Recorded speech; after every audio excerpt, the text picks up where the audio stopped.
മുഹമ്മദ് നബി കഠിനമായ രോഗബാധിതനായി കിടപ്പിലായ സമയമായിരുന്നു അത്. പ്രവാചകന് അസഹനീയമായ വേദനയുണ്ടായിരുന്നു. മകൾ ഫാത്തിമ ബീവി ദിവസവും ഉപ്പയെ വന്ന് കാണാറുണ്ടായിരുന്നു. ഫാത്തിമ വരുന്നത് കണ്ടാൽ പ്രവാചകൻ എത്ര വേദനയിലാണെങ്കിലും എഴുന്നേറ്റിരിക്കാൻ ശ്രമിക്കുകയും മകളെ നെറ്റിയിൽ ചുംബിച്ച് തൻ്റെ അരികിൽ ഇരുത്തുകയും ചെയ്യുമായിരുന്നു. അത്രമേൽ ആയമേറിയതായിരുന്നു ആ ഉപ്പയും മകളും തമ്മിലുള്ള സ്നേഹം. ഒരു ദിവസം പ്രവാചകന്റെ അവസ്ഥ കൂടുതൽ വഷളായി. അന്നും ഫാത്തിമ ഉപ്പയെ കാണാൻ വന്നു. ഉപ്പയുടെ വേദന കണ്ട് സഹിക്കാൻ കഴിയാതെ ഫാത്തിമയുടെ കണ്ണുകൾ നിറഞ്ഞു തുളുമ്പുന്നുണ്ടായിരുന്നു. മകളുടെ സങ്കടം കണ്ട പ്രവാചകൻ അവളെ അരികിലേക്ക് വിളിച്ച് ഒരു രഹസ്യം പറഞ്ഞു. അത് കേട്ടതും ഫാത്തിമ നിയന്ത്രണം വിട്ട് പൊട്ടിക്കരയാൻ തുടങ്ങി. സദസ്സിലുണ്ടായിരുന്ന പ്രവാചക പത്നി ആയിഷ റളിയല്ലാഹു അൻഹ ഉൾപ്പെടെയുള്ളവർക്ക് അത് കണ്ട് വലിയ വിഷമം തോന്നി. മകൾ കരയുന്നത് കണ്ടപ്പോൾ പ്രവാചകൻ അവളെ വീണ്ടും അരികിലേക്ക് ചേർത്തു നിർത്തി മറ്റൊരു രഹസ്യം കൂടി പറഞ്ഞു. വിചിത്രമെന്നു പറയട്ടെ, അത് കേട്ടതും ഫാത്തിമയുടെ മുഖത്തെ സങ്കടമെല്ലാം മാറി. അവരുടെ ചുണ്ടുകളിൽ മനോഹരമായ ഒരു പുഞ്ചിരി വിരിഞ്ഞു. തൊട്ടു മുമ്പ് പൊട്ടിക്കരഞ്ഞ ഫാത്തിമ പെട്ടെന്ന് ചിരിക്കുന്നത് കണ്ട് ചുറ്റുമുള്ളവർ അത്ഭുതപ്പെട്ടു.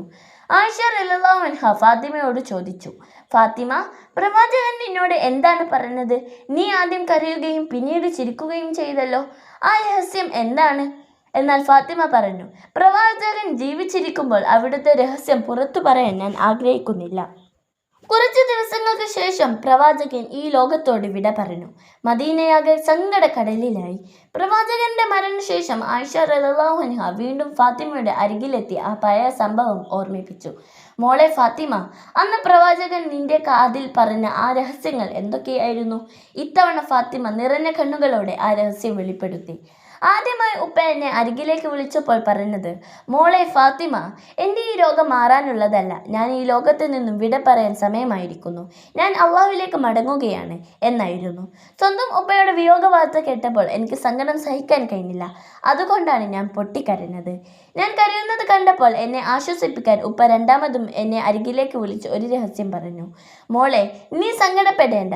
എൻ്റെ മരണശേഷം എൻ്റെ കുടുംബത്തിൽ നിന്നും എന്നോട് വന്ന് ചേരുന്ന ആദ്യത്തെ ആൾ നീയായിരിക്കും. നീ സ്വർഗത്തിലെ സ്ത്രീകളുടെ നേതാവായിരിക്കും. ഉപ്പയുടെ വിയോഗത്തിന് ശേഷം എനിക്ക് അധികകാലം ഉപ്പയെ പിരിഞ്ഞിരിക്കേണ്ടി വരില്ലല്ലോ. വേഗം തന്നെ എനിക്ക് ഉപ്പയുടെ അരികിലേക്ക് എത്താമല്ലോ എന്നോർത്തപ്പോഴാണ് സങ്കടത്തിനിടയിലും എൻ്റെ മുഖത്ത് ആ ചിരി വന്നത്.